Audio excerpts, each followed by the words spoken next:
Hey folks, so tonight we're drifting back, way back, to a place of mystery and grandeur, a city of stone that rose from the African savanna, baffling and enchanting explorers, historians, and, well, anyone who's ever stumbled across its name.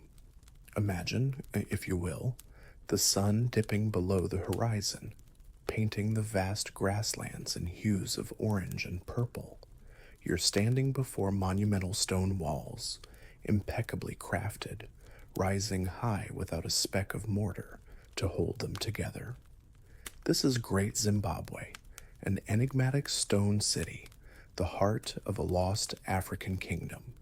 It's a place that whispers tales of power, trade, and a civilization that flourished while Europe was still, shall we say, figuring out basic plumbing.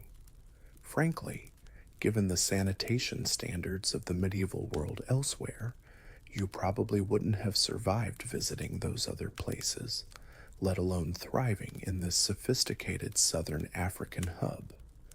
You'd likely have taken one look at a medieval European city, sniffed the air, and just noped right out of there. So before you get too comfortable, take a moment to like the video and subscribe, but only if you actually enjoy what I do here. Go ahead and drop your location and local time in the comments below. It's always fascinating to see where everyone is tuning in from.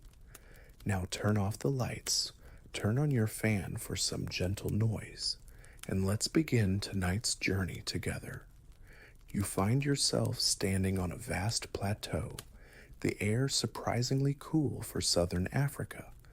The sun, a benevolent eye in the sky, warms your face, but a gentle breeze whispers through the tall, dry grasses that stretch as far as you can see, a sea of gold and faded green.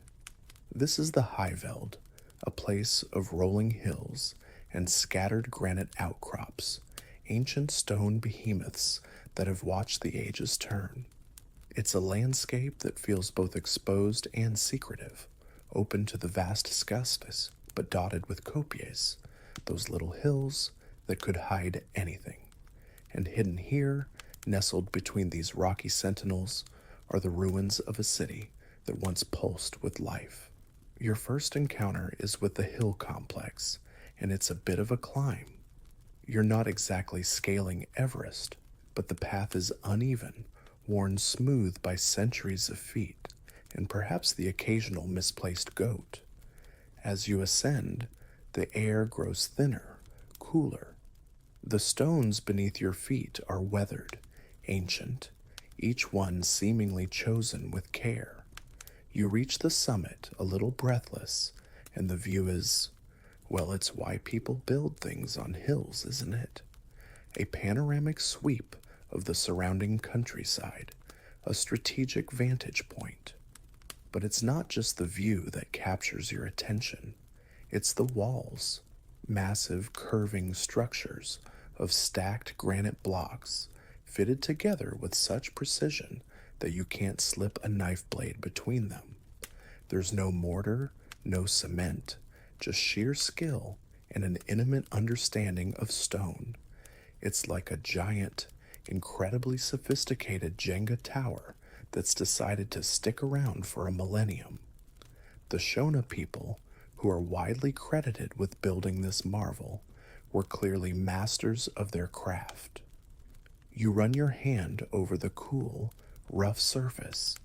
Each stone is different, yet they all contribute to a harmonious, powerful whole. Some sections are decorated with intricate patterns, chevrons, herringbone, and even a few enigmatic soapstone birds that once perched atop these monoliths, gazing out over the kingdom. What did they see? What did they represent? That, my friend, is where the fun begins. The early European explorers who stumbled upon these ruins in the late 19th century were, to put it mildly, baffled. They arrived with their pith helmets and their preconceived notions, and Great Zimbabwe just didn't fit. Here, Deep in the African interior was a city that rivaled some of Europe's ancient strongholds. Their immediate conclusion? It couldn't possibly have been built by Africans. Oh no, that was just unthinkable. So began the parade of fantastical theories.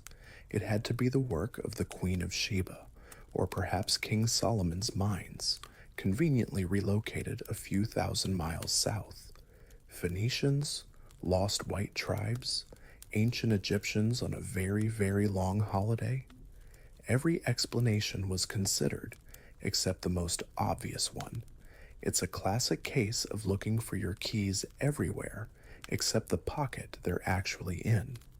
The sheer audacity of it is almost comical now, like someone finding a perfectly baked souffle and insisting it must have been made by a Labrador, because, well, who else could be that clever? One of the most enduring mainstream historical facts about Great Zimbabwe is its role as a major trading center. From roughly the 11th to the 15th centuries, this city was a crucial hub in a vast network that stretched from the African interior to the Swahili coast and beyond, connecting to Arabia, India, and even China. Gold, mined in the surrounding regions, was the primary export, flowing out through ports like Sofala. In return, the inhabitants of Great Zimbabwe received exotic goods: Chinese porcelain, Persian faience, glass beads from India, and Arab glassware. Imagine the caravans, laden with precious metals, making their way across the savannah, and the dhows, sails billowing, arriving on the coast with treasures from distant lands. You can almost hear the buzz of commerce, the clinking of coins, though they likely bartered more than used coinage as we know it, the murmur of different languages. This wasn't some isolated primitive outpost. It was a cosmopolitan center, a testament to the ingenuity and enterprise of its people. The sheer volume of imported artifacts found here underscores its international connections. It's like finding a Starbucks cup in an ancient Roman ruin, a little out of place, but it tells you something about global reach. Now let's wander down from the hill complex, through a winding, narrow passage. The walls here press in close, their height creating a sense of awe and perhaps a touch of claustrophobia if you're not careful. This passage, sometimes called the Covered Passage or Watergate, though its exact purpose is debated, leads you towards the most iconic structure of Great Zimbabwe, the Great Enclosure. And it truly is great. A massive elliptical wall, over 800 feet in circumference and up to 36 feet high in places. Again, no mortar, just stone upon stone, a dry stone masterpiece. As you step inside, the scale of it is breathtaking. The enclosure isn't perfectly round, but rather follows the contours of the land, a flowing organic shape. The patience and planning required are mind-boggling. Think about your last IKEA project. Now multiply that frustration by about 1 million, and you're still probably not close to the effort involved here. Inside the great enclosure, the most striking feature is the conical tower. It's not a tower you can climb, more of a solid, beautifully constructed cone about 18 feet in diameter and 30 feet high. Its purpose? Another favorite topic for a good old historical head scratch. Some say it's a granary, symbolizing royal power and control over food resources. He who controls the snacks controls the kingdom, right? Others suggest a phallic symbol representing fertility and the king's virility. Still others believe it had astronomical significance, or was simply a symbolic representation of a Shona grain bin, writ large to show the king's wealth and ability to provide. Historians still debate whether the conical tower was primarily symbolic, functional, or a combination of both. It stands silent, enigmatic, a stone exclamation point in the heart of this ancient city, daring you to guess its secrets. It's the strong, silent type of monument. Let's talk about a slightly peculiar detail, something you might not find in the main tourist brochures. Amongst the many fascinating finds at Great Zimbabwe are numerous soapstone carvings, particularly the famous Zimbabwe birds. 8 of these sculptures, each a stylized bird of prey perched on a column, were discovered. But here's the quirky bit.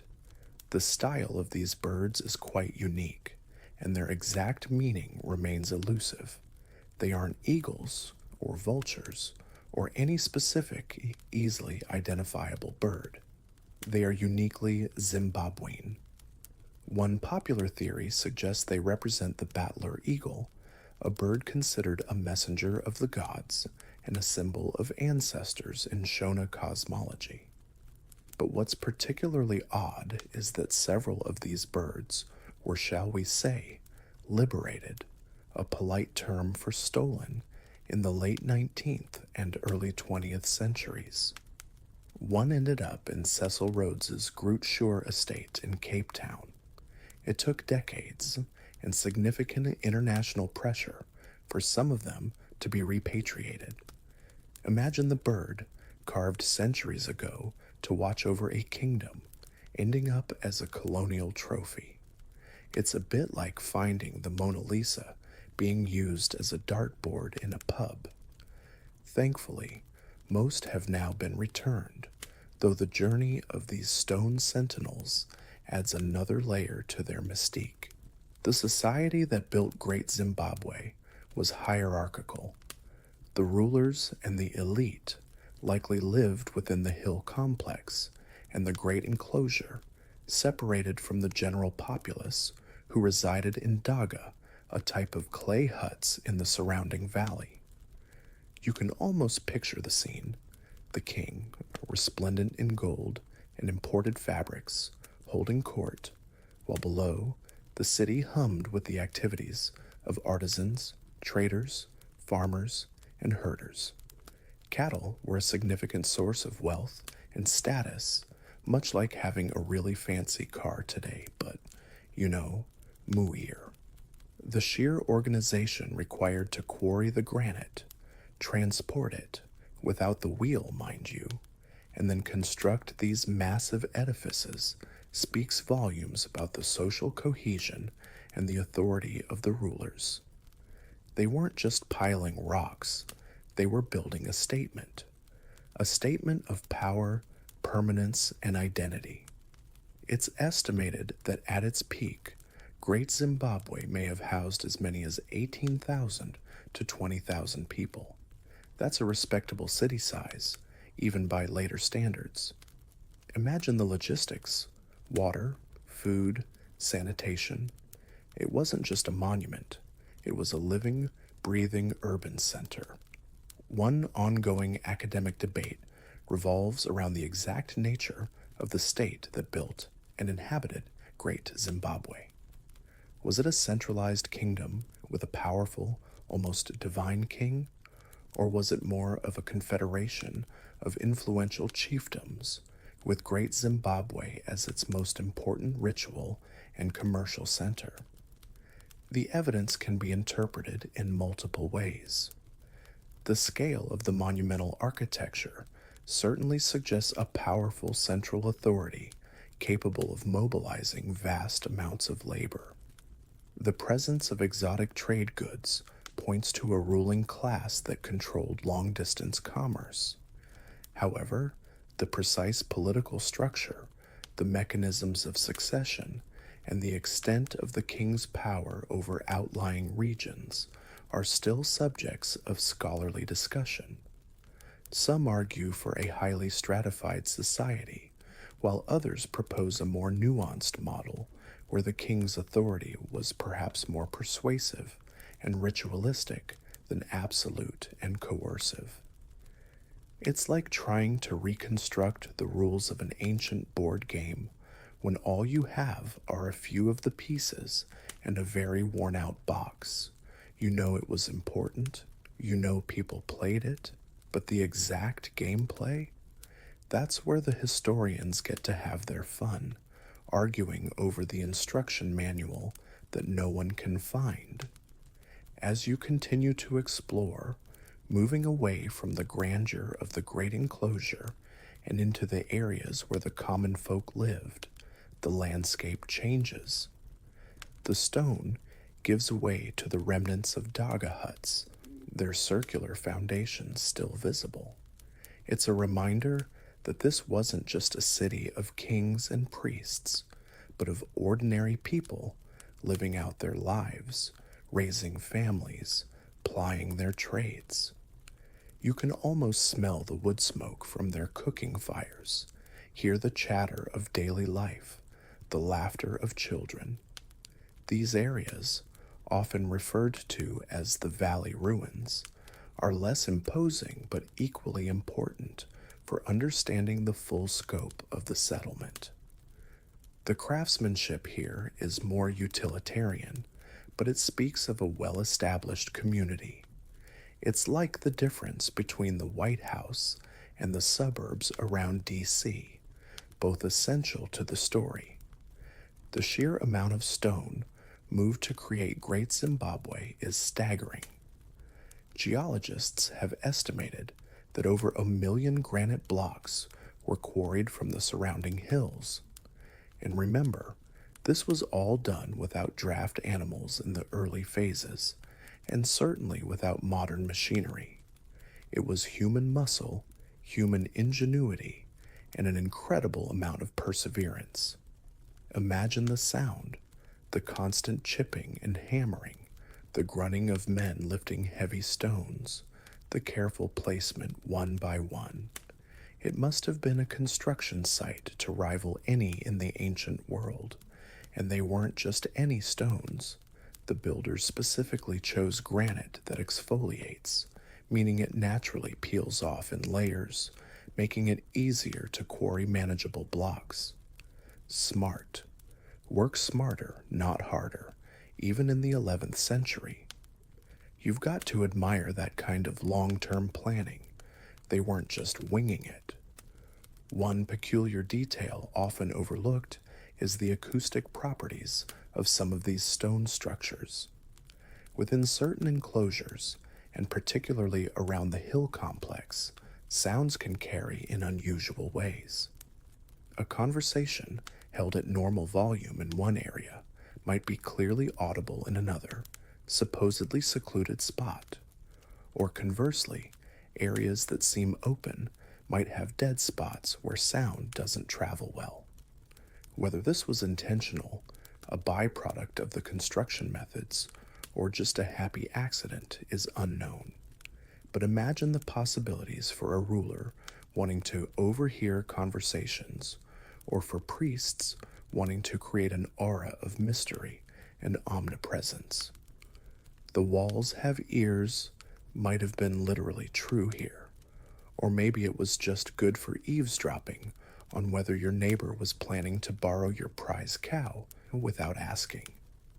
Either way, it adds another layer of intrigue to these silent stones. The decline of Great Zimbabwe, which began in the mid-15th century, is another area ripe for academic debate.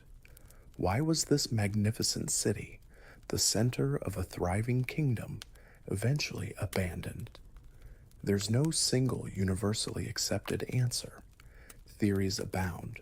Environmental degradation, perhaps overgrazing and deforestation leading to resource depletion, the shifting of trade routes, with the locus of commerce moving further north or west, starving Great Zimbabwe of its economic lifeblood, political instability and internal power struggles, or even a series of droughts making the region less habitable. It was likely a combination of these factors, a slow decline rather than a sudden catastrophe. It wasn't like Pompeii, buried in a day. It was more like a slow fade, the vibrancy dimming over decades, until eventually the fires went out and the great stone city fell silent, left to the wind and the encroaching bush. Historians still argue about the primary catalyst for its abandonment. Was it the environment striking back after centuries of intensive use? Or did the gold trade, the very thing that fueled its rise, ultimately lead to its downfall as new sources were exploited elsewhere? The stones aren't talking, or at least not clearly enough to settle the argument. It's like a mystery novel where the last chapter is missing, and everyone has their own theory about who done it, or in this case, what done it. As the sun begins to dip lower, casting long shadows across the savannah, you take one last look at the imposing silhouette of the hill complex against the reddening sky. The air is still, and a profound sense of peace settles over the ruins. Despite the unanswered questions, the lost histories, the debates that still echo in university halls, there's an undeniable majesty to this place. It stands as a powerful rebuttal to the colonial narratives that sought to deny its African origins. It's a testament to a complex, sophisticated society that carved its story into the very landscape, a story written in enduring stone. You can almost feel the presence of those who walked these paths before, their hopes, their dreams, their daily struggles and triumphs. It's a humbling experience to stand in a place so ancient, so significant, yet still so enigmatic. It's a good reminder that history is full of these incredible sights, often just waiting for us to listen to their quiet tales. And sometimes, the not knowing is part of the magic, isn't it? It leaves room for wonder. The light is fading fast now, the African sky a canvas of deepening indigo, pricked with the first shy stars.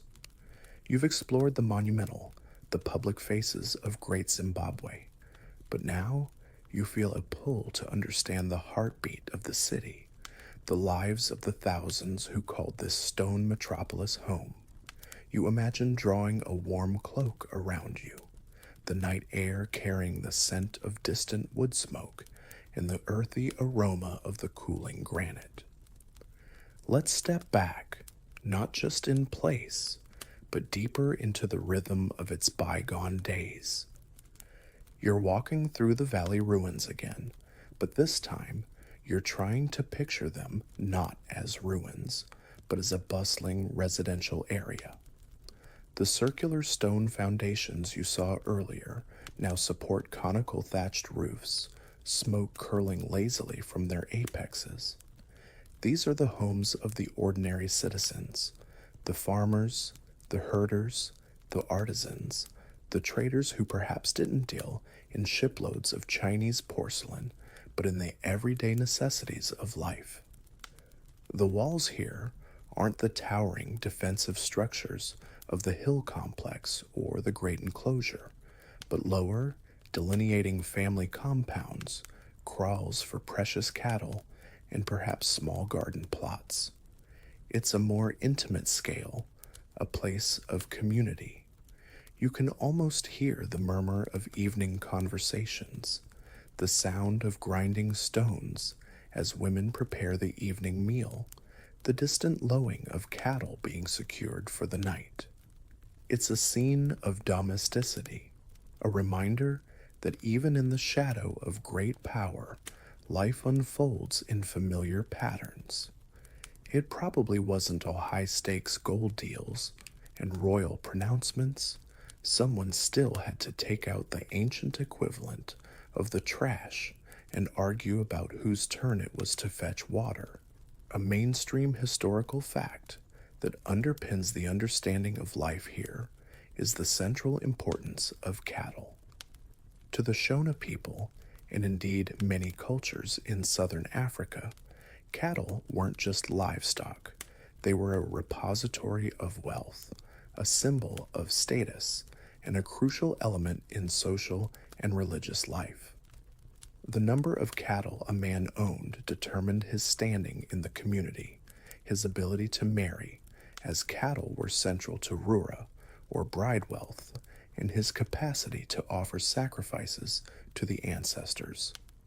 The design of Great Zimbabwe itself, with its numerous enclosures, seems to reflect this preoccupation. Many of the open spaces within the stone walls are thought to have been cattle kraals, protecting these valuable assets from predators and raiders. Imagine the king, his wealth not just in gold, but in vast herds, their presence a constant living display of his power and ability to provide for his people. Losing a cow would have been more devastating than losing your phone today. No genius bar for bovines. The bones found in middens, ancient trash heaps. Yes, archaeologists get very excited about old garbage. Show that beef was a significant part of the diet, especially for the elite. For the average person, it might have been more of a special occasion treat, with grains like sorghum and millet forming the staple. Now let's talk about the people themselves. While the term Shona is used today to describe a group of culturally and linguistically related peoples, the exact identity of Great Zimbabwe's builders is tied to the leopard's Kopje culture, which eventually evolved into the culture associated with Great Zimbabwe. They were Bantu-speaking people, part of the great migratory waves that had populated much of sub-equatorial Africa centuries before. You can picture them, skilled metallurgists, expert farmers who understood the often unforgiving African soil, and of course, unparalleled stonemasons. Their society, as we've touched upon, was hierarchical.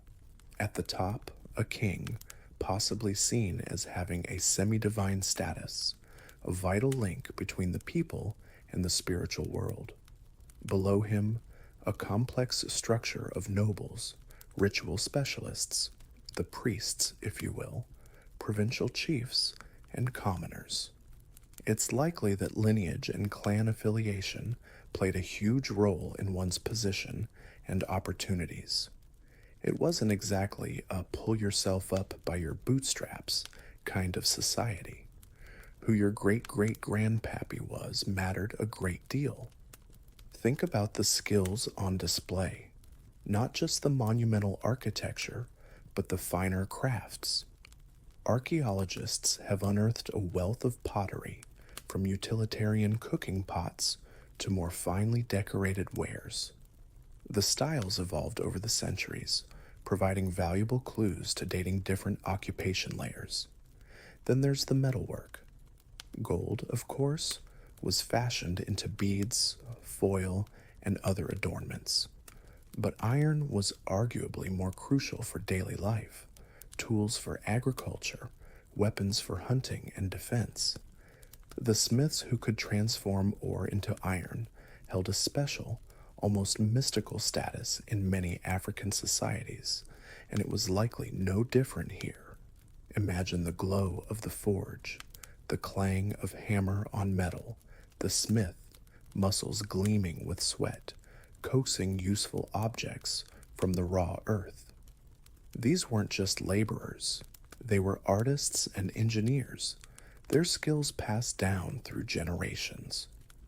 It's one thing to stack rocks impressively, it's another to smelt iron ore in a pre-industrial furnace.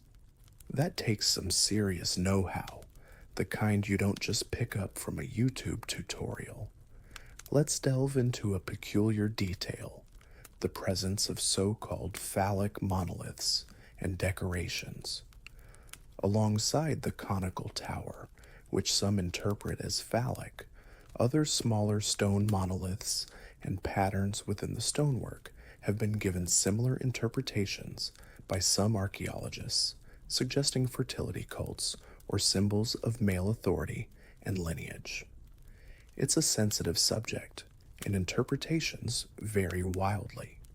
Some scholars see these elements as clear evidence of fertility rituals being central to the belief system, linking the king's power to the land's fecundity and the continuation of his line. Others are more cautious, suggesting that not every upright stone is a phallic symbol, and that we might be projecting our own modern or anachronistic interpretations onto ancient symbols whose true meaning is lost. It's a bit like Freudian psychoanalysis, but for rocks. Sometimes a cigar is just a cigar, and sometimes an upright stone is just an upright stone, maybe holding up a bit of thatch or marking a boundary. The debate highlights the difficulty of interpreting symbolic iconography without written texts from the culture itself. It makes you wonder what future archaeologists will make of, say, garden gnomes or those inflatable tube men at car dealerships. The economy of Great Zimbabwe was complex and multifaceted. We've focused on gold, and rightly so, as it was the engine of its long-distance trade. But gold mining wasn't done on an industrial scale with massive pits. It was often alluvial gold, panned from rivers, or extracted from shallow reefs. This gold was then traded to the Swahili coast, likely passing through several intermediaries. But the kingdom also thrived on its internal economy. Agriculture was paramount. Sorghum, finger millet, ground beans, and squash were staple crops, cultivated using techniques adapted to the local environment, like terracing on hillsides to prevent soil erosion and maximize water retention. Imagine the terraced slopes around the city, green with crops during the rainy season, a testament to their agricultural ingenuity. Cattle, as we've established, were a mobile bank account and a protein source. But there was also trade in other local goods, iron tools, pottery, perhaps even textiles and salt, which was a valuable commodity. It was a network. Think of it like a pre-modern Amazon, but instead of drones, you had porters, and instead of one-click ordering, you had intricate social and economic relationships. The logistics of feeding up to 20,000 people without supermarkets is a feat in itself. Someone had to be very good at supply chain management even then. Consider the clothing and adornment. While fabrics rarely survive for centuries in the African soil, we can infer from the trade goods and later accounts of related cultures. Imported cloth, like cotton and perhaps even silk, would have been available to the elite, dyed in vibrant colors. The common folk likely wore animal skins and locally woven plant fibers. But everyone, it seems, loved their bling. Glass beads from India and Persia, in myriad colors and sizes, are found in abundance. These weren't just pretty trinkets. They were a form of currency and a status symbol. The more beads, and the more exotic their origin, the wealthier or more important you were. Gold beads, pendants, and bangles would have adorned the elite. There's evidence of copper and bronze jewelry, too. Imagine the sunlight glinting off these ornaments as people went about their day. It wouldn't have been a drab, monochrome world. It would have been punctuated by flashes of color and sparkle. It's like today's fashion, really. Some people are content with a simple t-shirt. Others need the designer labels and the flashy accessories. Human nature doesn't change all that much. Now, let's wade into another academic debate: the nature and extent of literacy or symbolic representation at Great Zimbabwe. There are no lengthy inscriptions, no libraries of scrolls. This has led some to assume it was an entirely pre-literate society in the textual sense. However, the complex patterns in the stonework, the chevrons, the herringbone designs, the chord patterns, and of course the enigmatic Zimbabwe birds, have led some scholars to argue for a sophisticated system of symbolic communication. They contend that these weren't just decorative flourishes, but held specific meanings, conveying messages about power, lineage, cosmology, or historical events to those who knew how to read them. Were the patterns on the walls a form of non-alphabetic writing, or a mnemonic system for preserving oral traditions? Historians and archaeologists still debate whether these symbols constituted a complex, readable code or were more general emblems of identity and status. It's a fascinating question. If you can't write King Bob was here, 1252 AD, how do you make your mark? Maybe you do it with a 10-foot high chevron pattern that everyone knows means property of the big chief. It's like trying to decipher emojis without the little key that tells you what each face means. A winky face could mean a lot of things. Context is everything. The spiritual life of Great Zimbabwe's inhabitants is another area where we have to infer a lot from archaeological evidence and later Shona ethnography. It's widely believed that they venerated a high god, Mwari, who was often associated with the sky and natural phenomena. Ancestor veneration was also crucial.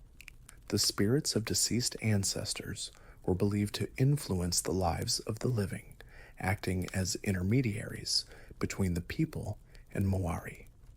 The king, in particular, likely had a vital role in these religious practices, perhaps even being seen as a divine or semi-divine figure himself, responsible for ensuring the fertility of the land and the well-being of his people through rituals and appeals to the ancestors.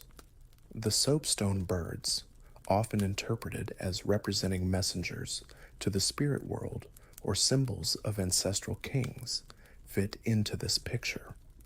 The hill complex, with its commanding views and more restricted access, is often seen as the primary religious or ritual center of the city. Imagine solemn ceremonies taking place there, perhaps at dawn or dusk, with chanting, music, and offerings made to ensure the continued prosperity of the kingdom. It wasn't just about politics and trade. The spiritual dimension was woven into the very fabric of their existence. They probably didn't have mega churches, but they had their sacred spaces, their rituals, and their deep connection to the unseen world. Let's consider the sheer social organization required for the day-to-day functioning of a city this size. Water had to be sourced and distributed, likely from springs and the nearby Mudarikwi River. Food had to be grown, harvested, stored, and distributed. Waste had to be managed. Those middens archaeologists love so much are evidence of systematic refuse disposal. Disputes had to be settled, laws, even if unwritten, enforced, and defenses maintained. This wasn't a haphazard collection of huts. It was an organized urban environment. There must have been headmen for different sections, overseers for building projects, specialized guilds for artisans. It's like running a small country, but without spreadsheets or email. The level of cooperation and coordination is impressive. You can't get 18,000 people to mostly get along and build something incredible without some serious organizational skills. My local neighborhood committee can barely organize a bake sale, so I'm in awe. One more peculiar, or at least less discussed aspect, is the evidence of board games. Small, hollowed out areas in rock outcrops or on flat stones resembling game boards have been found at Great Zimbabwe and related sites. These are often interpreted as boards for games similar to Tsoro or Mancala type games, which are common across Africa and involve strategy and counting. Imagine people in their leisure time gathered around these game boards, moving pebbles or seeds, engaging in friendly competition. It's a wonderfully humanizing detail. Amidst the grandeur and the mystery, people still found time for play, for social interaction that wasn't just about survival or ritual. It's a reminder that they weren't just ancient people, they were people with the same desires for connection, entertainment, and a bit of fun as we have today. Perhaps the loser had to do the dishes, or, muck out the royal cattle crawl. The trade routes that fed Great Zimbabwe's wealth were truly transcontinental. Gold and ivory from the interior would travel eastwards, often carried by porters for hundreds of miles, to coastal trading towns like Sofala, which was a key port in the Swahili trading network. From there, Arab, Persian, and Indian dhows would take these goods across the Indian Ocean. The monsoon winds were crucial, dictating the sailing seasons. These ships would return laden with the goods we've mentioned: ceramics from China, Ming Dynasty porcelain, Celadon ware, glass beads, cloth, and spices. It's mind-boggling to think of a piece of Chinese porcelain making its way from a kiln in Jingdezhen across thousands of miles of land and sea to end up in the hands of an African king in what is now Zimbabwe, centuries ago. This wasn't just a trickle of goods, it was a significant flow, indicating a sophisticated understanding of market demands, supply chains, and probably some very shrewd negotiating tactics on all sides. You don't become a major player in international trade by being a pushover. These guys knew the value of their gold. Think about the environment they were shaping. While the Shona were clearly adept at living in harmony with their surroundings for a long time, a city of 18,000 to 20,000 people inevitably has an impact. Trees would have been felled for fuel, for construction, for clearing agricultural land. Grazing lands would have been heavily used by the vast herds of cattle. This leads us back to one of the theories for Great Zimbabwe's decline: environmental stress. Did they, over centuries, gradually deplete the very resources that sustained them? It's a cautionary tale that resonates even today. The balance between human ambition and environmental sustainability is a delicate one. They didn't have environmental impact assessments back then, but the land itself would have eventually sent its own feedback. Perhaps the firewood got harder and harder to find, or the soil became less fertile. The social fabric must have been strong to hold such a society together for centuries. Kinship ties, shared religious beliefs, the authority of the ruling class, and the benefits of trade and security all played a part. There would have been celebrations, festivals, rites of passage, things that bound the community together. Imagine the sound of drums echoing across the valley during a festival, the sight of people dancing, sharing food and drink. Life wasn't all toil and monumental construction. There was joy, community, and a shared culture that gave meaning to their lives. It's the invisible mortar that held the society, if not the stones, together. Without that social cohesion, the stones themselves would just be a very impressive pile of rocks. The air is growing cooler now, the stars more brilliant in the moonless sky.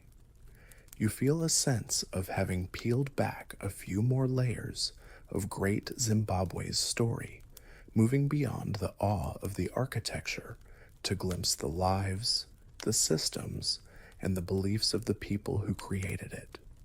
It's a city that doesn't give up its secrets easily, but with each detail, each inferred practice, the picture becomes a little richer, a little more human.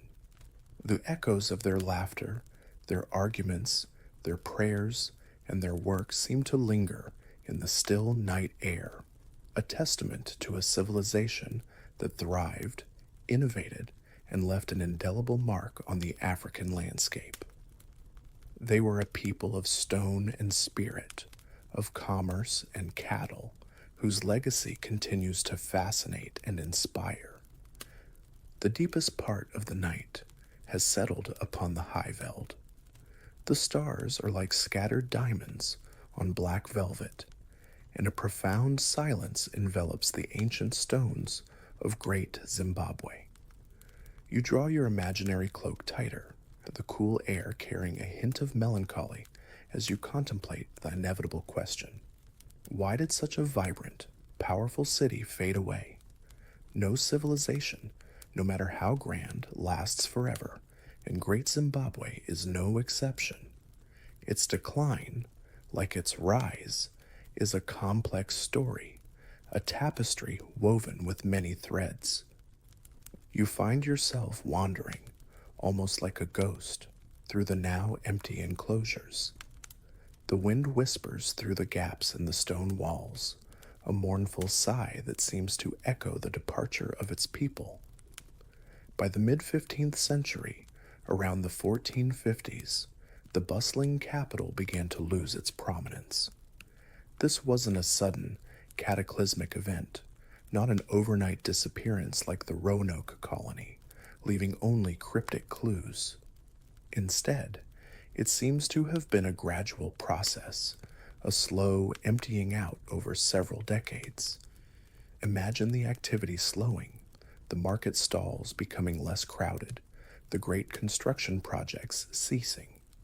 Fewer lights would have twinkled in the valley at night, the sounds of the city becoming more muted, until one day the last inhabitant looked back at the silent stone walls and walked away. It's a poignant image, the end of an era.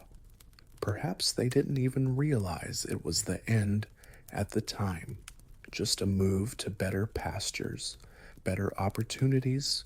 A mainstream historical fact surrounding the decline is the rise of successor states, notably the Kingdom of Mutapa to the north and the Torwa state, which built Kami, a similar though distinct stone city to the southwest.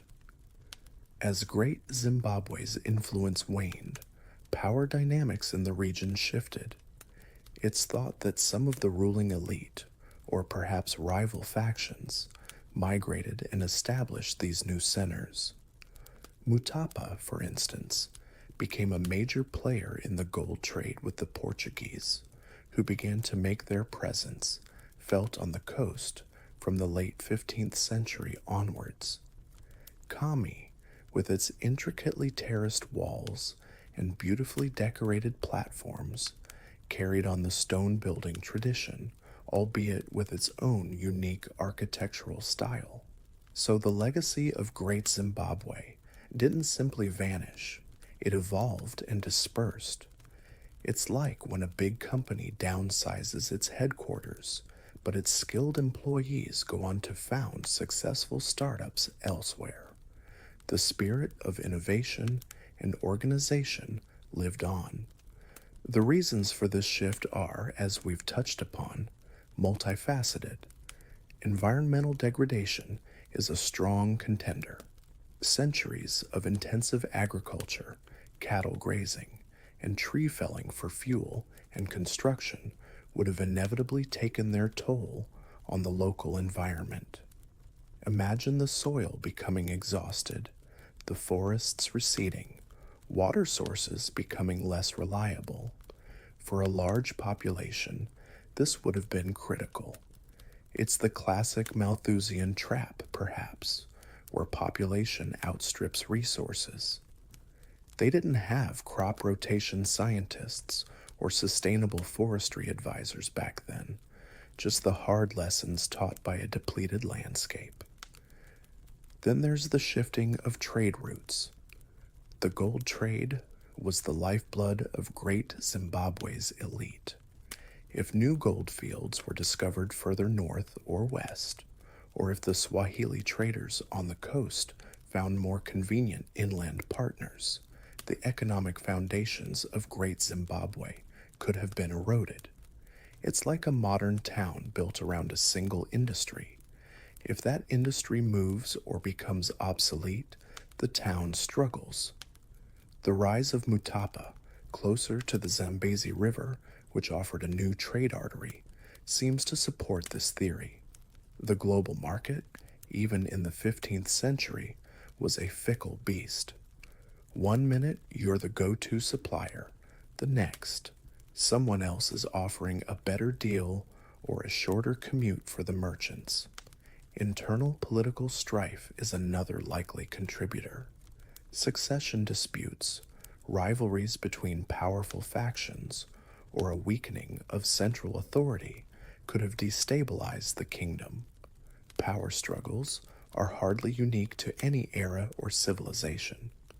Imagine ambitious nobles vying for control, or provincial chiefs deciding they'd rather be independent.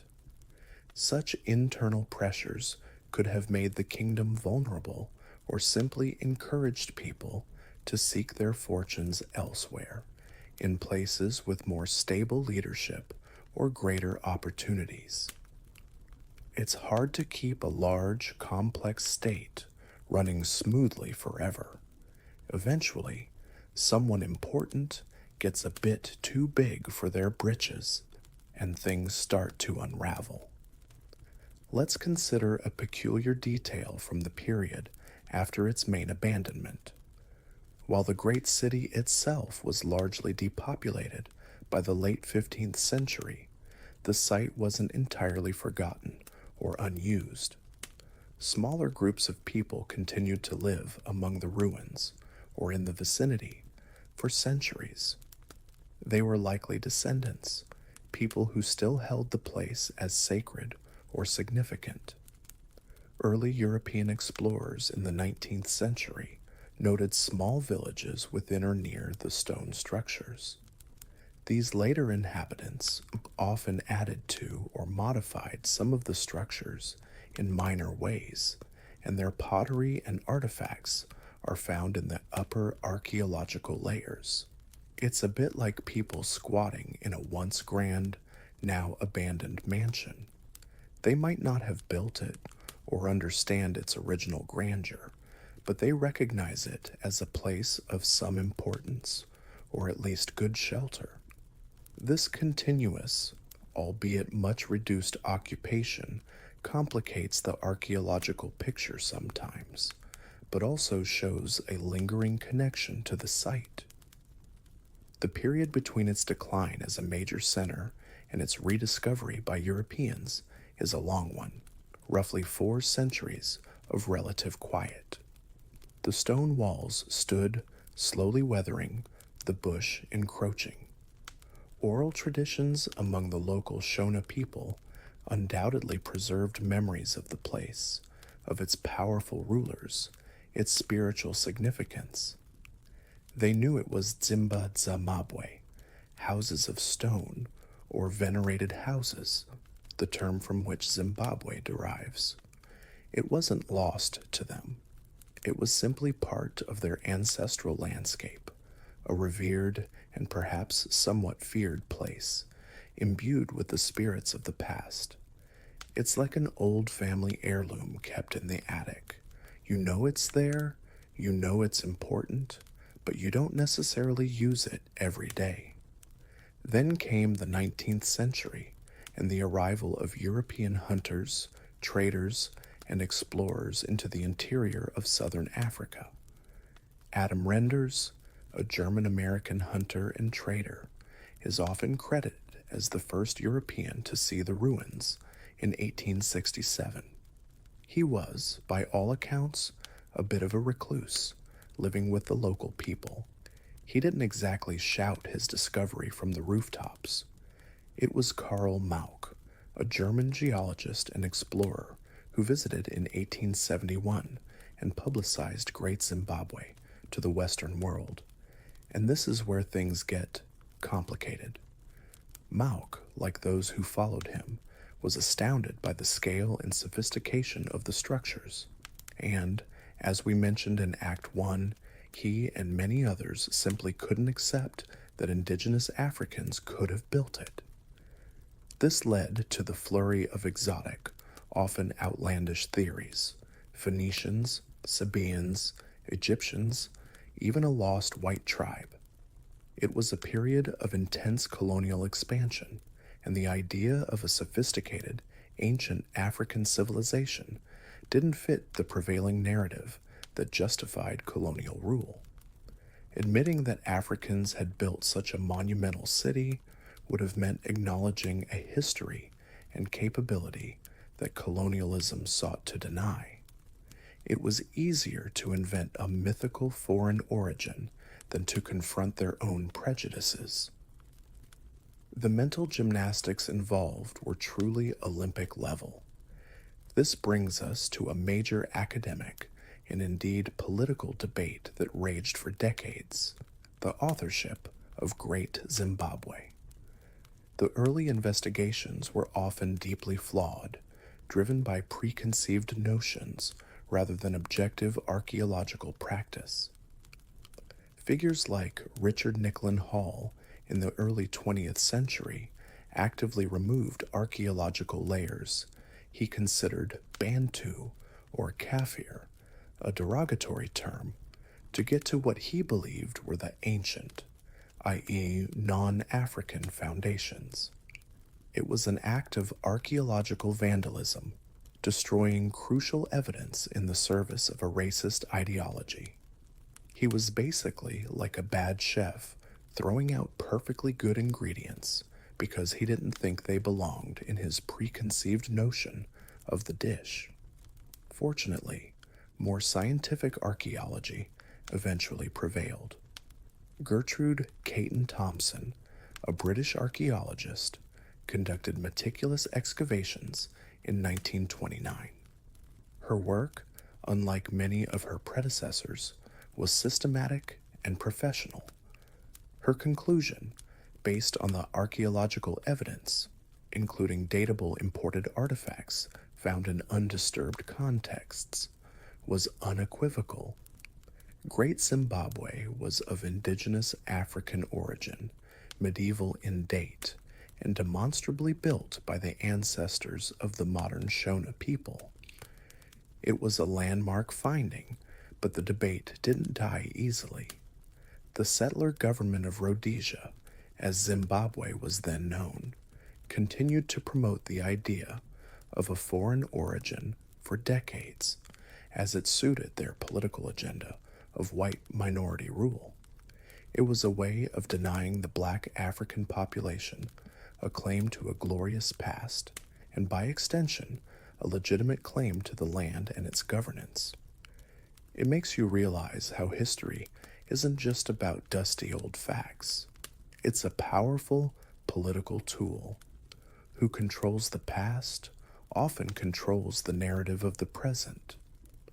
One more peculiar aspect surrounding the discovery and interpretation is the story of the Zimbabwe birds. These unique soapstone sculptures, as we discussed, became highly symbolic. When Cecil Rhodes, the arch-imperialist, obtained some of them, they were seen almost as proof of a non-African origin by some, or at least as relics to be appropriated. The bird image even became a symbol of Rhodesia. It's a strange irony. The appropriation of these sacred symbols by a colonial power that denied the indigenous people their heritage is a stark example of cultural theft. Imagine the audacity, stealing someone's national treasure and then using it on your own flag while telling them they couldn't possibly have made it. The eventual return of these birds to Zimbabwe after its independence in 1980 was a hugely significant moment, a reclaiming of their history and identity. The Zimbabwe bird is now the preeminent national emblem of the modern nation of Zimbabwe, appearing on its flag, currency, and official insignia. It's a powerful symbol of sovereignty and a connection to that ancient past. The legacy of Great Zimbabwe today is immense. It's a UNESCO World Heritage Site, recognized for its outstanding universal value. For the people of Zimbabwe, it is a source of immense national pride, a testament to the ingenuity and achievements of their ancestors. It challenges the colonial narratives and stands as a powerful symbol of African heritage and civilization. The very name of the country, Zimbabwe, is a direct tribute to this ancient city, forever linking the modern nation to its deep historical roots. It's a reminder that great empires can rise and fall, but the legacy of their achievements can endure, inspiring future generations. It's more than just stones. It's a story of resilience, creativity, and the enduring human spirit. As the first hint of dawn begins to lighten the eastern sky, casting a soft, pale glow over the ancient stones, you feel a sense of closure, of having journeyed through the rise, the life, and the gentle fading of this once great city. The questions that remain, the precise meanings of some symbols, the exact weight of each factor in its decline, don't diminish its significance, only, if anything, they add to its mystique, its ability to capture the imagination. Great Zimbabwe reminds us that history is not a settled, closed book, but an ongoing conversation, a continuous process of discovery and reinterpretation. And sometimes, the most powerful stories are those that leave a little room for wonder, for the imagination to roam through the silent, imposing stones and listen for the echoes of the past. It's been quite a night, hasn't it? Wandering through the ages, from bustling metropolis to silent sentinel. Now, as the imaginary sun begins to climb, let the last images of these magnificent stone walls, bathed in the soft morning light, begin to soften in your mind. The sharp edges of the granite blocks, the deep shadows in the narrow passages, the imposing height of the conical tower, let them all gently blur. The story of Great Zimbabwe, with its industrious people, its far-reaching trade, its spiritual depth, and its eventual quiet transition, is now a gentle echo. There are no more climbs up the hill complex, no more explorations of the great enclosure's mysteries tonight. Just the lingering feeling of ancient stone beneath your fingertips, the imagined warmth of the African sun, and the soft whisper of the wind carrying tales of centuries past.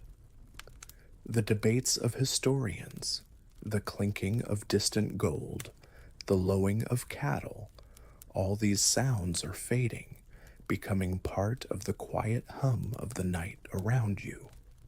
You are safe, and the journey is complete. The immense effort of those ancient builders, their triumphs, and their daily lives can now rest, just as you can. Let the sheer scale of their achievement be a comforting thought, a testament to human ingenuity, but let it be a distant, peaceful thought. There's nothing more to analyze, nothing more to discover for now, only rest. The great stone city slumbers, and so can you.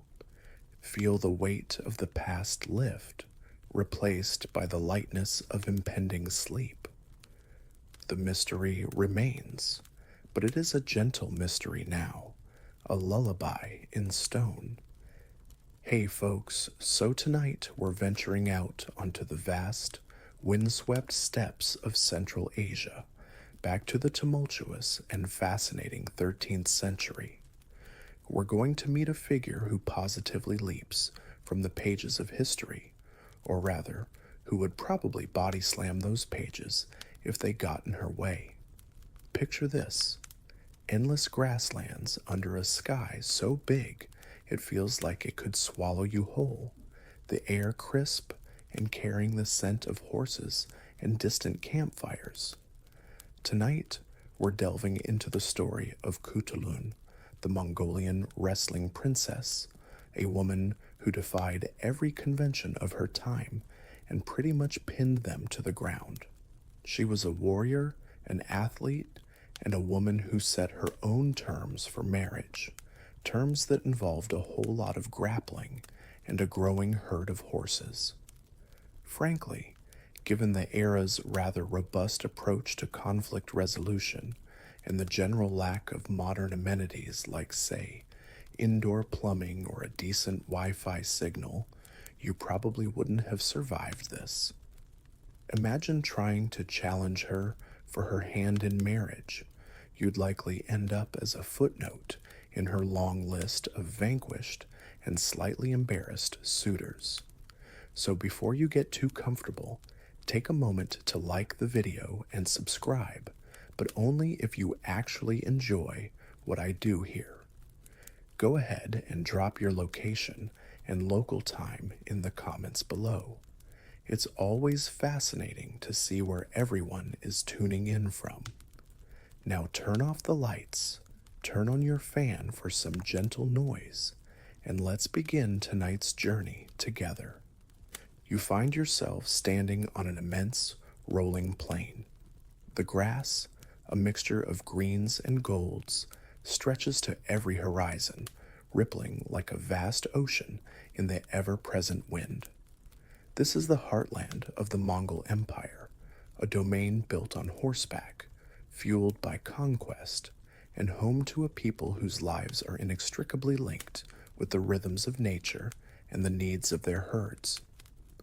The air is clean, sharp, carrying the faint, earthy smell of livestock and the distant tang of smoke from gears, the round felt tents that are the mobile homes of these nomadic people.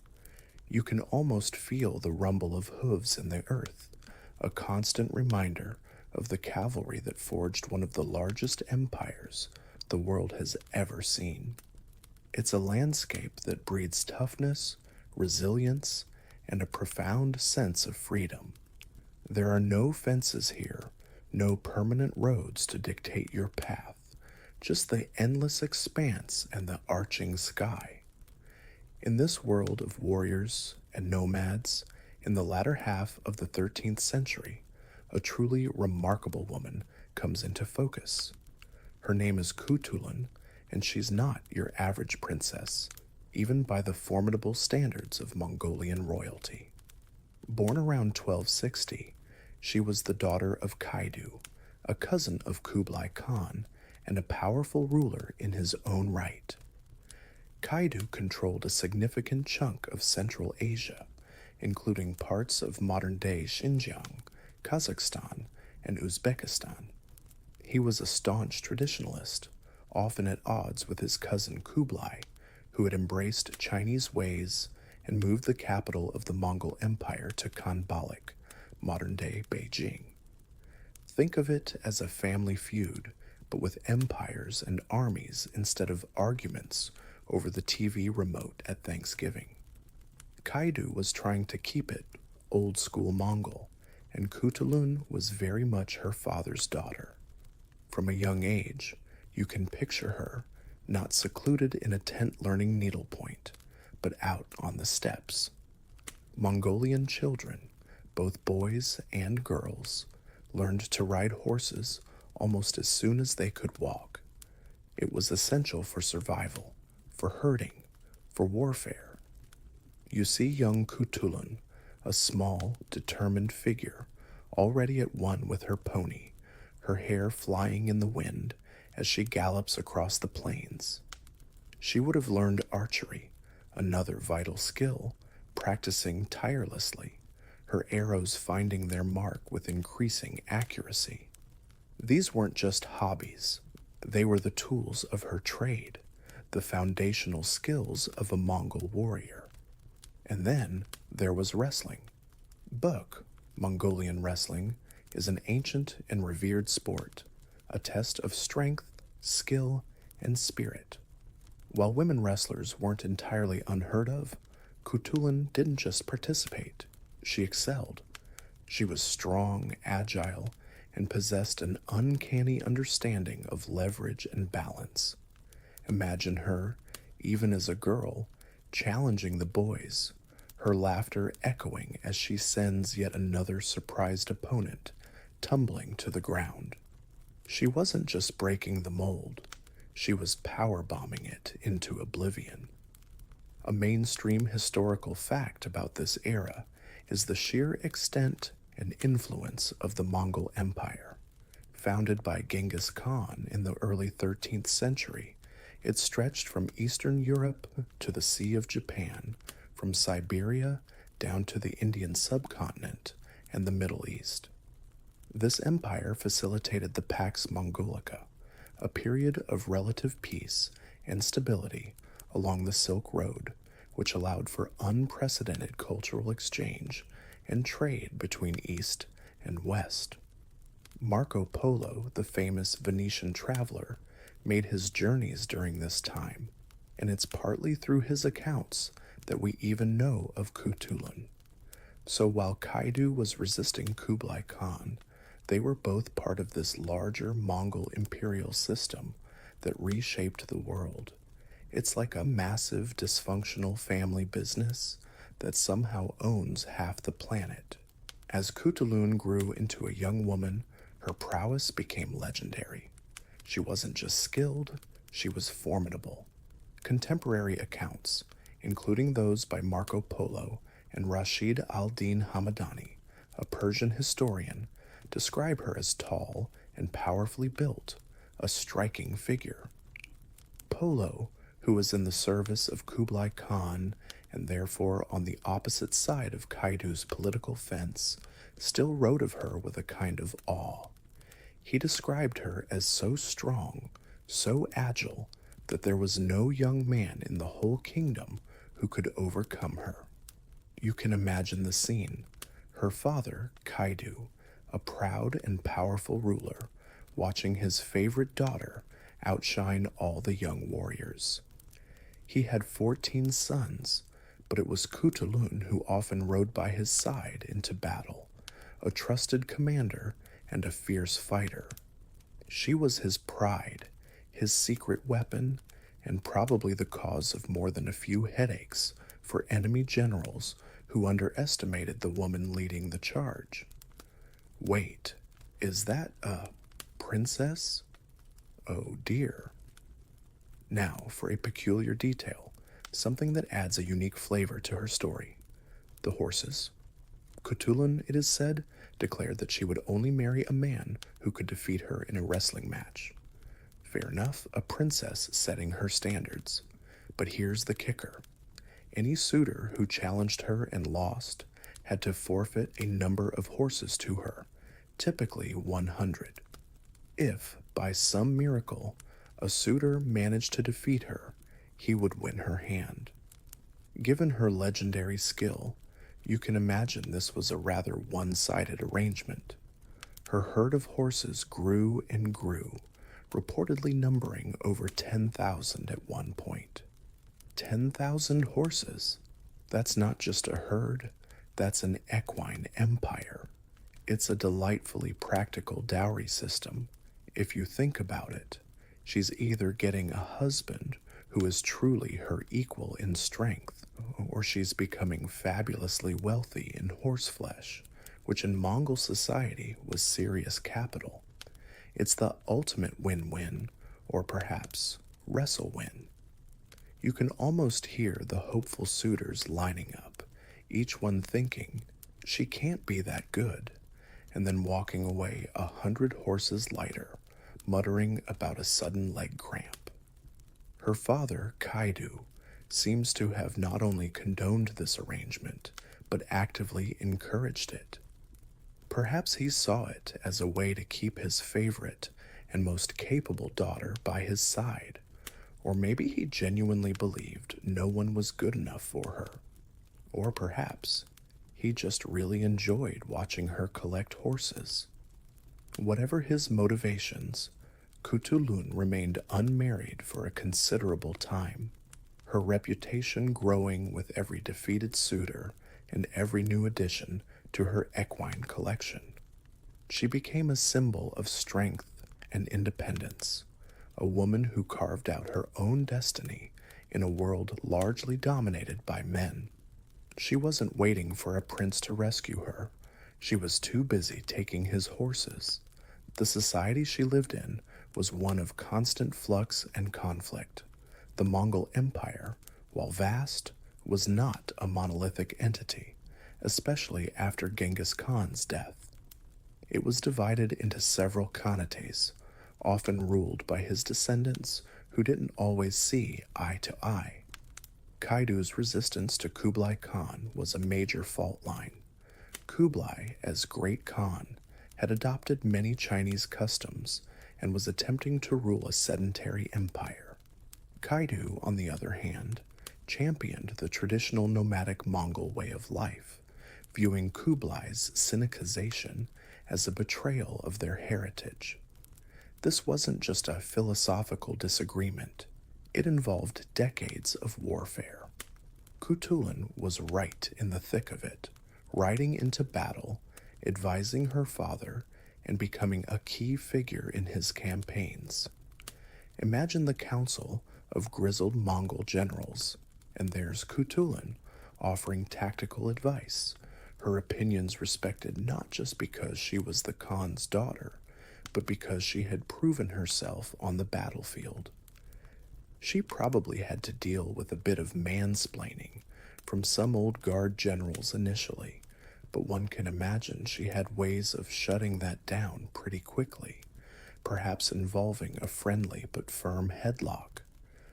One academic debate that still simmers among historians is the extent to which Mongol women in the ruling class truly wielded independent political power versus acting as influential figures through their relationships with male rulers, fathers, husbands, sons. We know of powerful Mongol queens and regents, like Turagena Khatun, who ruled the empire for a time after Ogedei Khan's death. Kutulun's story certainly suggests a woman of significant agency and influence, but was her power entirely her own, or was it largely derived from and dependent on her father, Kaidu? Rashid al-Din suggests Kaidu even wanted to name her as his successor, his Khan, which was an extraordinary proposition.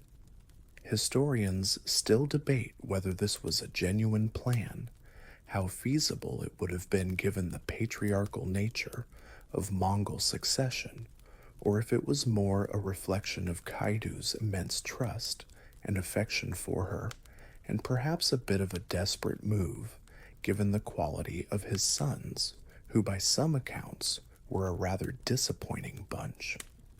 It's like a medieval CEO wanting to hand the company over to his brilliant daughter, but the board of directors is full of dudes who think that's just not how things are done. Life on the steppe was harsh, but also imbued with a raw beauty. You're living in close quarters with your family in a GRR, which could be dismantled and moved in a matter of hours.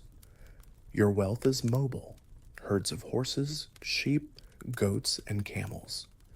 Your diet consists mainly of meat and dairy products, lots of mutton, fermented mare's milk, kumis, an acquired taste, I imagine, and various kinds of cheeses and yogurts, not a lot of kale salads on the menu.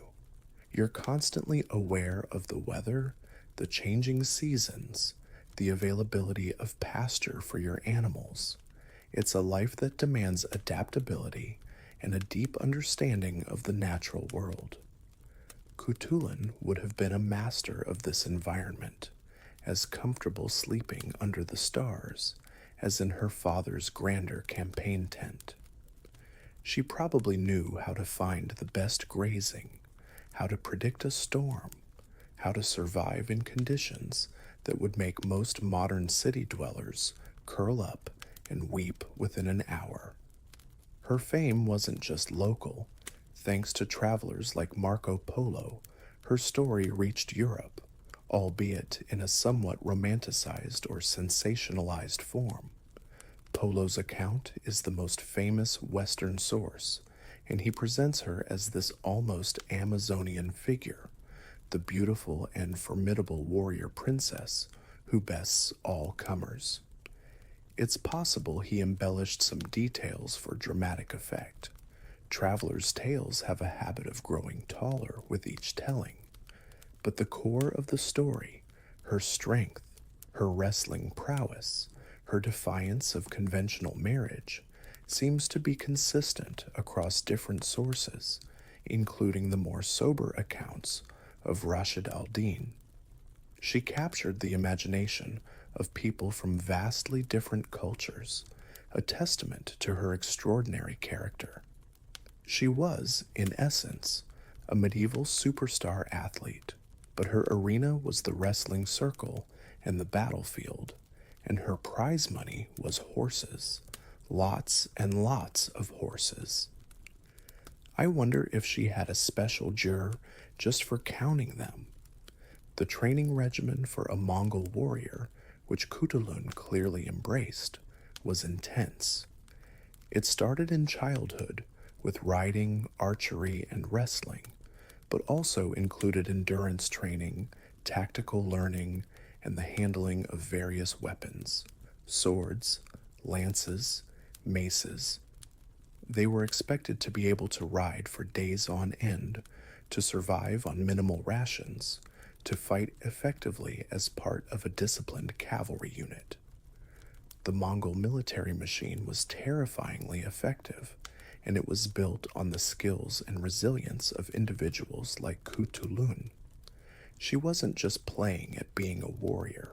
She was the real deal, a product of a system that valued strength, loyalty, and martial skill above almost all else. When she rode into battle, it wasn't for show. It was to lead, to fight, and to win. You wouldn't want to be on the receiving end of her charge, that's for sure. It would be like being hit by a very determined, very skilled, and probably rather annoyed freight train on horseback. As the night deepens around you, you can almost hear the crackle of a campfire, see the silhouette of Cthulhu against the flames, her strong form a beacon in the vast darkness of the steppe. She is a figure of power, of unconventional choices, a woman who lived life on her own terms in an era that rarely allowed for such independence. Her story is just beginning to unfold for us tonight, a saga of strength, horses, and a will as unbending as the Mongolian winter. The wind howls a little louder across the imaginary steppe where you're now settled, a vast, dark expanse under a canopy of brilliant stars. You're deeper into the 13th century, a time when the Mongol Empire, though fractured, still casts an immense shadow across the known world. And in this shadow, or perhaps more accurately, in its fierce, competitive light, Cthulhu is forging her legend, one wrestling match, one battle, one defied expectation at a time. You can almost smell the dust of the wrestling arena, feel the tension in the air before a match, and hear the thunder of hooves as she rides alongside her father's warriors. Let's draw closer to the wrestling ground. It's not a modern stadium with tiered seating and jumbotrons, of course. Imagine a designated area on the flat steppe, perhaps near Kaidu's main encampment. A circle is marked on the earth, spectators forming a human ring around it. Stern-faced warriors, curious onlookers, perhaps even envoys from other tribes or khanates, eager to witness the famous wrestling princess. The atmosphere is thick with anticipation. The men who step forward to challenge her are not, as a rule, weaklings. They are Mongol warriors themselves, proud, strong, skilled in book. They've likely heard the stories, seen the ever-growing herd of horses she's accumulated, and still they step into the circle, perhaps driven by pride, by the allure of winning such a renowned bride, or maybe just by the sheer bravado of youth. They probably figure, how tough can a princess really be? Famous last words, in many cases. Marco Polo gives us a vivid, if possibly embellished picture of these encounters. He describes Kutulun as beautifully formed but also incredibly strong. When a suitor arrives, a challenge is issued. The terms are clear. If he throws her, she is his. If she throws him, he forfeits his horses, often 100 of them. Imagine the scene. Kutulun steps into the circle. She's not adorned in silks and jewels, like a typical princess of a sedentary court. She's likely wearing practical, sturdy clothing, perhaps leather trousers, and a tunic that allow for freedom of movement. Her muscles are not hidden, but are a testament to her training and her lifestyle. She meets the challenger's gaze, calm, confident. The traditional Mongol wrestling dance, the devek, is performed, an eagle-like prance to warm up and display prowess. Then the clinch. It's a battle of strength, yes, but also of technique, balance, and psychological fortitude. She's not just trying to overpower them, she's outthinking them, using their aggression against them, finding that fleeting moment of imbalance. The crowd roars, dust flies, and more often than not, it's the suitor who finds himself staring up at the vast Mongolian sky, with Kutulun standing victorious above him, and his horses about to change ownership. You can almost hear the collective sigh of the crowd, or perhaps the quiet chuckles of those who've seen this show before. Another one bites the dust, as a much later philosopher would put it. A mainstream historical fact here is the integral role of the three manly arts, or Aryan Gurvan Nadam in Mongol culture: wrestling, horse racing, and archery. These weren't just sports, they were essential military skills and a way to demonstrate prowess, honor, and social standing. Festivals, known as Naadams, were and still are held to celebrate these arts. Kutulun's mastery, particularly in wrestling, placed her squarely within this revered tradition, even as her gender made her participation extraordinary. Her success wasn't just a personal triumph, it resonated deeply within a culture that prized these specific abilities. She wasn't just breaking gender norms, she was excelling in the very activities her society valued most in its men. It's like if your quiet aunt suddenly won the Super Bowl, the Tour de France, and an Olympic gold in archery, all in the same year. People would notice. While specific details of her wrestling techniques are scarce, no one was filming it for ESPN Classic back then. We can infer from the general principles of Mongolian wrestling. Book emphasizes strength, leverage, and quickness. There are no weight classes. Wrestlers grip their opponent's shoulders and back, looking for an opportunity to trip, throw, or lift them off their feet. A wrestler loses if any part of their body above the knee, or sometimes ankle, touches the ground. Kutulun must have possessed incredible core strength, a low center of gravity despite her reported height, and an instinctive understanding of how to use an opponent's momentum against them. Perhaps she had a signature move, a particular throw that caught her challengers off guard. Given her success, she wasn't just strong, she was technically brilliant. Many a suitor probably underestimated her tactical mind, focusing only on her physical strength, and paid for it with 100 prime step ponies. She was playing chess while they were playing checkers, except the chess pieces were people, and the board was a dusty patch of ground. Beyond the wrestling circle, Cthulhu was a formidable presence on the battlefield. Her father, Kaidu, was almost constantly at war, primarily with Kublai Khan's Yuan dynasty, but also with other rival Mongol factions, like the Ilkhanate in Persia. These weren't minor skirmishes, they were large-scale military campaigns across vast territories. Cthulhu didn't just tag along, she was an active combatant, and by some accounts, a military commander. Rashid al-Din, who had access to Mongol sources and was generally a more sober historian than Marco Polo, notes her valor and skill in battle.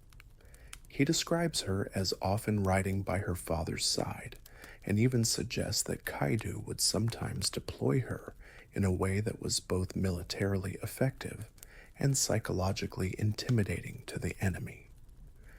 Imagine the scene. The battle lines are drawn, thousands of Mongol horsemen on either side, the air filled with the thunder of hooves and war cries. And then, leading a cavalry charge, or perhaps executing a clever flanking maneuver, is Cthulhu. She would target an enemy champion or a particularly vulnerable point in their lines, and charge with a ferocity that was legendary. Rashid al-Din tells a story of her darting into enemy ranks, seizing a captive, and returning unscathed as easily as a hawk snatches a bird. It's a striking image, a display of courage and skill that would have inspired her father's troops and demoralized their opponents. Did you see that? I think their princess just kidnapped our best guy. Maybe we should reconsider this whole invasion thing. Now for a peculiar detail that highlights the almost mythical status she attained. There were rumors, particularly among Kaidu's enemies, and even some of his own people, that Cthulhu's relationship with her father was unusually close, too close. These rumors, likely fueled by her remaining unmarried for so long, and her constant presence by Kaidu's side, even in intimate war councils, suggested an incestuous relationship.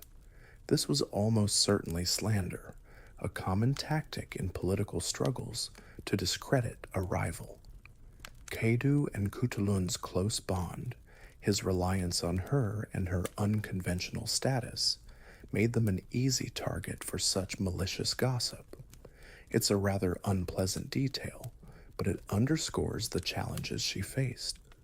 A powerful woman defying norms often becomes the subject of scandalous speculation, even today. It was probably just Kaidu's enemies trying to throw some mud, hoping something would stick because they couldn't beat her in a fair fight, on the battlefield, or in the wrestling ring. Can't defeat her? Let's start a nasty rumor. That'll show 'em. Classic. Her martial prowess wasn't just about individual bravery, it was strategically significant. In the Mongol way of war, personal valor could turn the tide of a battle. A champion defeating an enemy champion in single combat or a particularly daring raid could boost morale and break the enemy's will. Cthulhu provided this for Kaidu's forces. Her presence was a living banner of their strength and their commitment to the traditional Mongol ideals her father espoused. She was, in a very real sense, the poster child, or perhaps poster warrior, for Kaidu's cause. It's likely that songs were sung about her deeds around campfires, her legend growing with each victory, each daring exploit. She wasn't just a princess, she was a folk hero in the making. The pressure on her to marry must have been immense, despite her father's apparent support for her conditions. In Mongol society, as in most pre-modern societies, marriage was a crucial social and political institution. It forged alliances, ensured the continuation of lineages, and defined social roles. A princess of her standing, remaining unmarried, especially one so favored by a powerful ruler like Kaidu, would have been a constant source of discussion, speculation, and probably some frustration for those hoping to form an alliance with Kaidu through marriage. Her brothers, too, might have felt overshadowed or even resentful of her prominence and her father's favor. Family dynamics are complicated enough without adding international politics and a wrestling ring dowry system into the mix. Imagine the family dinners. So, Kutulun, dear, still no special someone. Just another 300 horses this month? That's nice. This leads us to an ongoing academic debate. How much of Kutulun's story, particularly as told by Marco Polo, is accurate historical reportage, and how much is romantic embellishment, or even a conflation of different figures or tropes? Marco Polo was, after all, writing for a European audience fascinated by the exotic East. His descriptions of Kutulun fit into a kind of Amazonian princess archetype, while Rashid al-Din, writing from within the Perso-Mongol world, corroborates her existence, her wrestling, her military role, and her father's favor. His account is more measured. Historians still sift through these sources, comparing them, looking for the core of truth beneath any potential layers of storytelling flair. Was she truly undefeated in 1,000 wrestling matches, as some interpretations of Polo might suggest, or is that an exaggeration for dramatic effect? Did she really accumulate 10,000 horses, or is that a symbolic number representing vast wealth? The exact, verifiable statistics are elusive, but the consistent portrayal of her as an exceptionally strong, skilled, and independent woman, active in both sport and war, is undeniable. It's like trying to verify the exact number of home runs Babe Ruth would have hit if he played today. The legend is powerful, even if some specific numbers are debated. Think about the day-to-day reality of her life during these campaign years.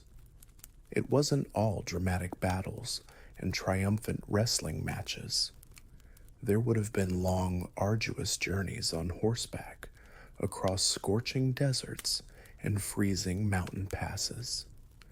There would have been the tedium of camp life, the constant vigilance against attack, the logistical challenges of supplying an army on the move. She would have shared the hardships of her father's soldiers, sleeping in gurs or under the open sky, eating whatever rations were available, enduring the same privations.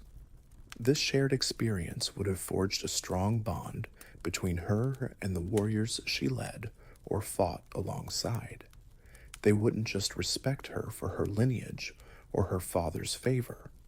They would respect her because she was one of them, a proven warrior who didn't shy away from danger or hardship.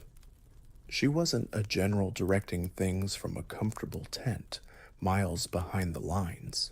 She was in the thick of it. That kind of leadership earns a loyalty that titles alone cannot buy. Her relationship with her father, Kaidu, seems to have been one of deep mutual affection, trust, and respect. He saw her unique talents, and rather than trying to suppress them or force her into a conventional mold, he nurtured them and allowed her to flourish. He relied on her not just for her military prowess, but likely for her counsel as well.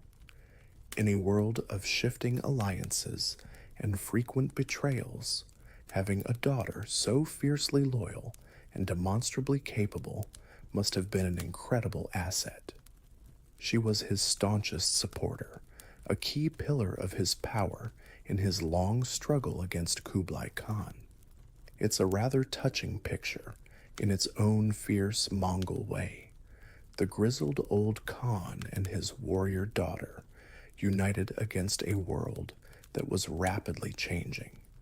He probably trusted her more than his many sons, who, according to some chronicles, were not exactly lighting the world on fire with their brilliance or loyalty. One can imagine Kaidu thinking, 14 sons, and the best man for the job is my daughter. Go figure. The impact she had on the morale of Kaidu's faction must have been significant. Here was a living embodiment of the old Mongol virtues, a direct descendant of Genghis Khan, who was not only a skilled warrior, but also seemed to be blessed by the spirits, always victorious. In a society that paid close attention to omens and believed in the power of heaven, Tengri, to grant favor, Kutulun's unbroken string of victories in wrestling and reportedly in battle would have been seen as a powerful sign. She was more than just a good fighter. She was a symbol of their cause's righteousness and its potential for success. This kind of symbolic power can be just as effective as an extra regiment of cavalry. It's that X factor, that intangible quality that inspires people to fight harder, to endure more, because they believe they are on the side of destiny. And Kutulun, with her ever-growing herd of horses and her reputation for invincibility, looked a lot like destiny in a sturdy pair of wrestling boots. As the night deepens further, you imagine Kutulun, perhaps after a day of hard riding or a tense wrestling match. She's not in a feasting hall, surrounded by fawning courtiers. Maybe she's by a quiet campfire checking her weapons, or spending a moment with her favorite horse, a silent communion under the vast, indifferent stars. She is a figure of immense strength, yes, but also, perhaps, of a certain solitude. To be so exceptional, so different, can be isolating, even when you are admired and respected. The challenges she faced, the choices she made, continue to echo, a testament to a spirit that refused to be easily defined or constrained. The steppe wind carries her story, a whisper of defiance and power. The night is at its deepest now, just before the first hint of dawn. The air on the vast imaginary steppe around you is cold and still. The stars, which have been our companions through this journey, seem to burn with a fiercer intensity in the inky blackness. We've seen Kutulun rise, a phenomenon of strength and will, defying expectations in the wrestling ring and on the battlefield. But legends, like all people, have their later chapters, their complex endings, and their enduring echoes in history. As Kutulun's fame spread, so did the stories and inevitably the rumors surrounding her personal life. We touched on the unpleasant slander regarding her relationship with her father, Kaidu, a common tactic to discredit powerful figures who break the mold. Then there's the matter of Ghazan Khan. Ghazan was the ruler of the Ilkhanate in Persia, technically an enemy of Kaidu. Some sources, particularly later romanticized accounts, suggest that Ghazan, captivated by tales of Kutulun's prowess and beauty, sought her hand. The story often goes that he was so determined he sent a magnificent gift or proposed a truce, hoping to win her over. However, There's little concrete historical evidence from contemporary sources to support a serious courtship or a direct personal relationship between Kutulun and Ghazan Khan. It's more likely a later embellishment, a what-if scenario dreamed up by chroniclers who loved a good story of powerful rivals and star-crossed connections. It's the kind of fan fiction that ancient historians sometimes indulged in, pairing up the biggest celebrities of their era. Imagine if these two got together, the geopolitical implications. The big question, of course, is, did Kutulun ever marry? And if so, to whom, and under what circumstances? The answer is a bit murky, depending on which source you lean on. Marco Polo, ever the dramatist, implies she remained undefeated and unmarried, content with her vast herd of horses. However, Rashid al-Din, who is generally considered more reliable for the nitty-gritty details of Mongol politics, states that she did eventually marry. He suggests that to quell the damaging rumors about her relationship with her father, and perhaps under pressure from other family members or political expediency, she chose a husband. He doesn't name the man in some accounts, or in others, names him as a warrior from her father's retinue, possibly a man named Abtakul or a similar figure. One version suggests she chose a man who was not necessarily a champion wrestler, but perhaps a loyal supporter of her father or someone she trusted. There's even a poignant, if perhaps apocryphal, story that she deliberately lost a wrestling match to a man she favored, or allowed herself to be won to silence the slander. Imagine that. The undefeated champion, perhaps making a strategic decision that had nothing to do with being physically bested. It's a very human touch to an almost superhuman legend. Maybe she just got tired of all the gossip and decided, fine, I'll get married, but I'm picking him, and he better like horses. A mainstream historical fact here is the political significance of marriage alliances within the Mongol elite. Marriages weren't just personal affairs, they were crucial tools for diplomacy, for consolidating power, and for ensuring loyalty. For Kaidu, his daughter Kutulun's marriage would have been a significant strategic card to play if he chose to. Her remaining unmarried for so long, while a testament to her unique status and his indulgence, would have been a political anomaly. If she did marry, the choice of husband would have been carefully considered for its political implications, either to reward a loyal follower or to neutralize a potential threat, or simply to finally put an end to the incessant gossip. It wasn't just about finding a life partner, it was about statecraft. A bit like a royal wedding today, but with more wrestling and fewer tiny hats. The most extraordinary testament to Kaidu's faith in Kutulun came towards the end of his life. Rashid al-Din reports that Kaidu, before his death in 1301, wished to name Kutulun as his successor to lead his Khanate. This was a truly radical idea. While Mongol women could wield significant influence, and some had even ruled as regents, the idea of a woman being formally named Khan, especially when there were male heirs, Kutulun had many brothers, was almost unprecedented and deeply contrary to traditional Mongol succession practices, which heavily favored male lineage. You can imagine the uproar this caused among her brothers, like Oris and other powerful nobles within Kaidu's faction. Wait, he wants her to be the boss? But she's a girl, and she keeps taking all our horses. It was a bold move by Kaidu, reflecting his immense trust in her abilities, and perhaps his lack of faith in his son's capabilities to hold his fractious domain together. This leads to an academic debate. How serious was Kaidu's intention to make Cthulhu his successor, and what were the real reasons it didn't happen? Was it a genuine, firm decision, or more of a dying wish, a statement of his esteem for her? Did he truly believe she could overcome the inevitable opposition?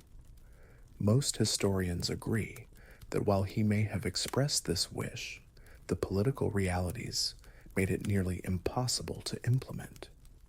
The opposition from her brothers, particularly Oris, and other traditionalist elements within the Mongol nobility, would have been too strong.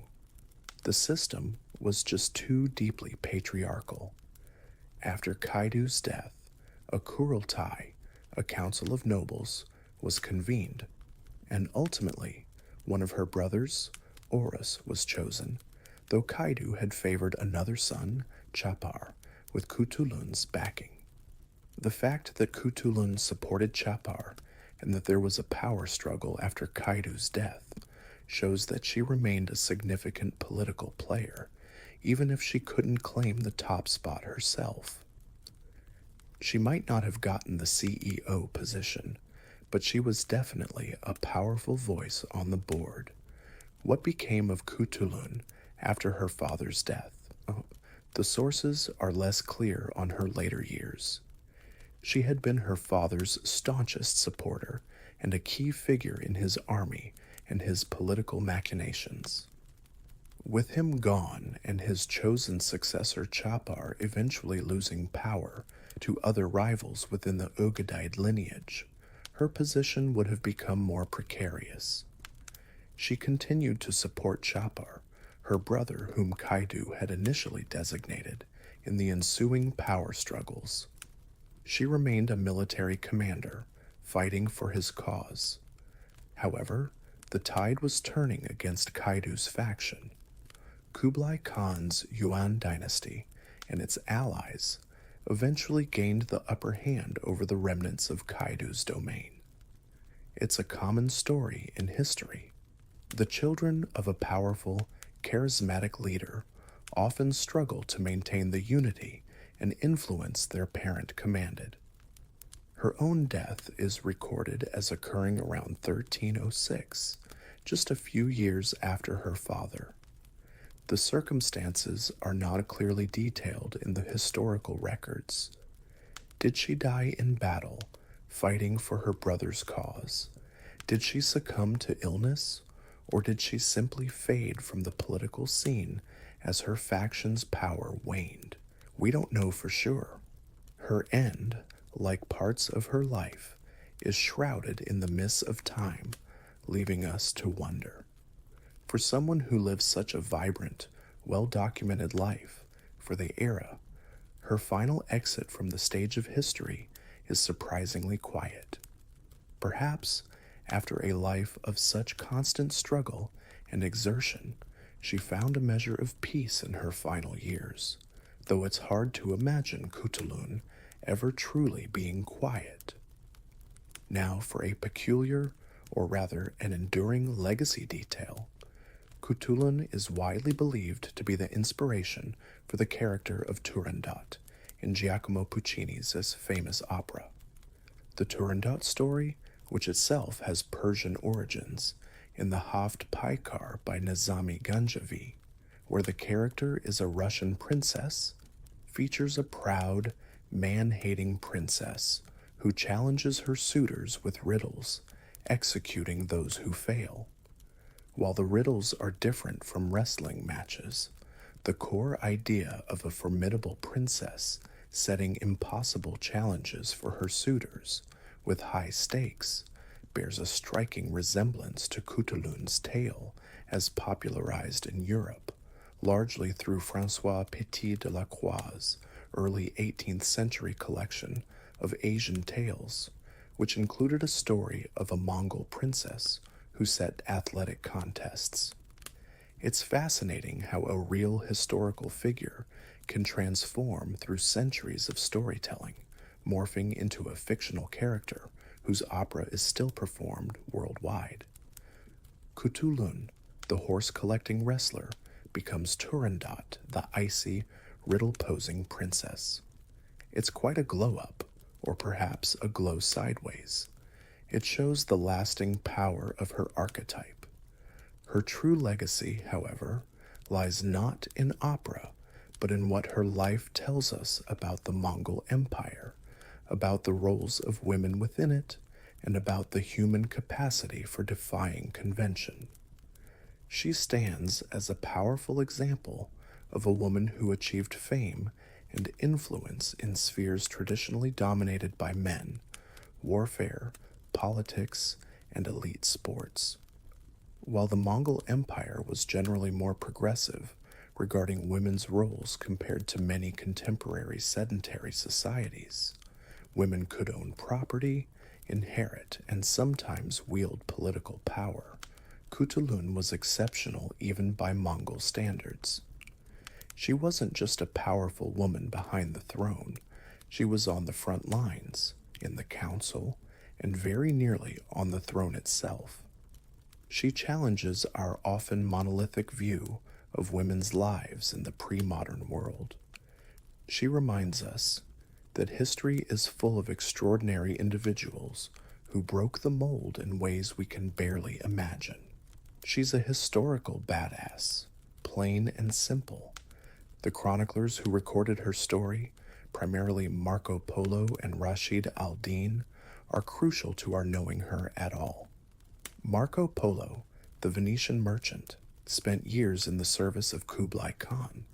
His book, The Travels of Marco Polo, was a sensation in Europe, opening up a world that seemed fantastical and remote.